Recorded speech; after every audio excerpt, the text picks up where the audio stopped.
பொங்கல் பண்டிகையை கொண்டாட சொந்த ஊர்களுக்கு மக்கள் திரும்புவதால் எழும்பூர் மற்றும் சென்ட்ரல் ரயில் நிலையங்களிலும் கூட்டம் அலைமோதியது. நீண்ட நேரம் வரிசையில் காத்து கிடந்து முன்பதிவில்லாத பெட்டிகளில் பயணிகள் இடம் பிடித்தனர்.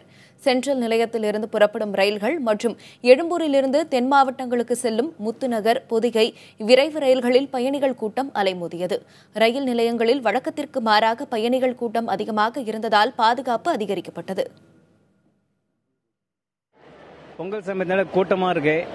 இந்த நேரத்தில் பொது ஜென்ரல் பெட்டி இருக்கிற ட்ரெயின் ஃபுல்லாகவே ஜென்ரல் கம்பார்ட்மெண்ட் இருக்கிற மாதிரி ஒரு ட்ரெயின் எல்லா ரூட்லேயும் விட்டால் ரொம்ப சந்தோஷமாக இருக்கும்.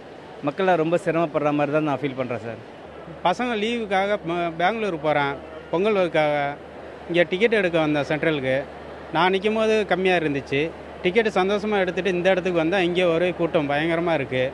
ட்ரெயின் எத்தனை மணிக்கு வரும், எத்தனை மணிக்கு ஏறுவோம் போவோம் அப்படின்னு ஒரு சந்தேகமாக இருக்குது.